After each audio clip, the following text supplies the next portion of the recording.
Assalamualaikum warahmatullahi wabarakatuh. Perkenalkan, nama saya Ahmad Zain Al-Faruqi, Program Pendidikan Komunikasi Penyiaran Islam Universitas Bunga Bangsa Cirebon dengan NIM 2024.6.1.00365. Di sini saya akan menjelaskan beberapa hal yang saya baca mengenai bab 2. Yang pertama adalah definisi organisasi.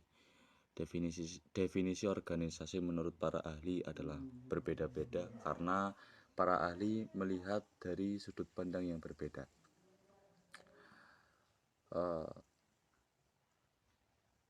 Sehingga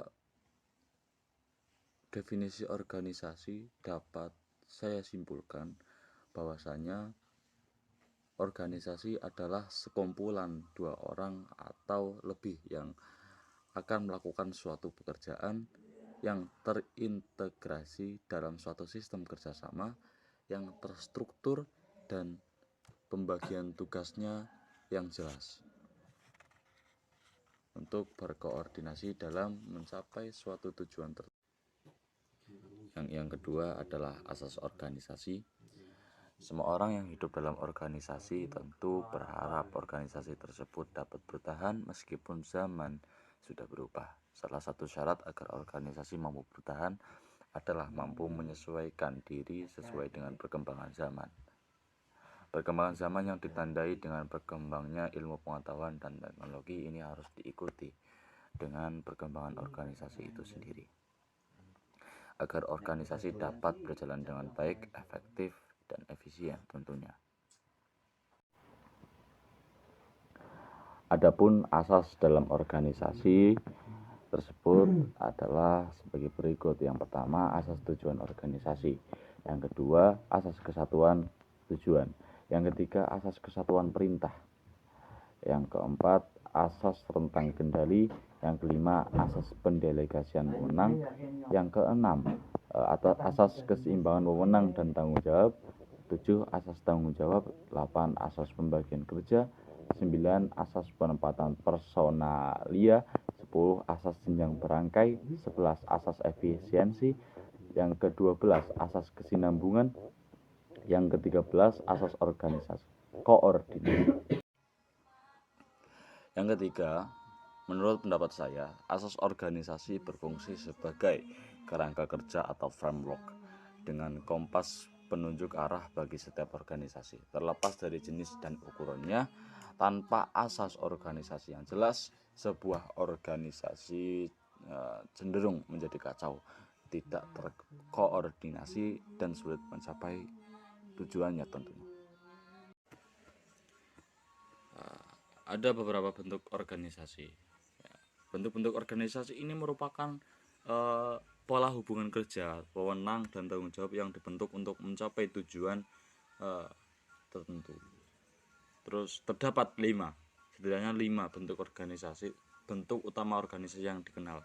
Yang pertama organisasi lini, yang kedua organisasi lini dan staf, yang ketiga organisasi fungsional, yang keempat organisasi lini, staf, dan fungsional, yang kelima organisasi komite. Semua ini mempunyai kelemahan, terus kelebihan, dan ciri khas masing-masing. Yang kelima, struktur organisasi didefinisikan sebagai dalam suatu diagram yang menggambarkan kedudukan, wewenang, tanggung jawab, rantai perintah, hubungan pekerjaan, dan rentang kendali dalam sebuah organisasi. Menurut saya, struktur organisasi adalah cetak biru atau peta jalan resmi dari sebuah organisasi. Ini adalah sistem formal yang dirancang untuk mengkoordinasikan dan memotivasi anggota organisasi agar bekerja sama secara harmonis untuk mencapai tujuan bersama. Menurut saya, bagian organisasi adalah representasi visual atau diagram dari suatu struktur organisasi. Jika struktur organisasi adalah konsep atau kerangka teori, maka bagan organisasi adalah implementasi garis dari kerangka tersebut. Yang ketujuh, perbedaan struktur dan bagan organisasi. Analoginya gini, struktur organisasi adalah rancangan arsitektur atau spesifikasi seperti spesifikasi beban, alur listrik, dan tata letak fungsionalnya. Yang kedua, bagan organisasi adalah gambaran tampak luar seperti diagram visual yang menunjukkan di mana pintu, di mana jendela dan atap yang akan diletakkan. Yang ke-8 adalah bagan organisasi. Bagan organisasi ini adalah penggambaran grafis atau diagram dari struktur organisasi. Tugas utamanya adalah menunjukkan secara visual kedudukan, wewenang, dan tanggung jawab masing-masing unit atau individu dalam sistem kerjasama. Bentuk ini adalah variasi untuk menyajikan hierarki dan hubungan secara visual. Yang pertama bagan piramid, yang kedua bagan horizontal, yang ketiga bagan lingkaran, yang keempat bagan setengah lingkaran, yang kelima bagan berkode. Isi bagan organisasi selain menampilkan kotak atau jabatan atau unit dan garis atau hubungan pelaporan, juga dapat memuat informasi spesifik untuk meningkatkan kejelasan. Beberapa contoh isi atau elemen tambahan yang dapat dimulai. Pertama, 1. Bagan pangkat atau golongan. Yang kedua, bagan foto. Yang ketiga, bagan lukisan. Yang keempat, bagan serbaguna. Secara ringkas, bentuk bagan berkaitan dengan tata letak visualnya.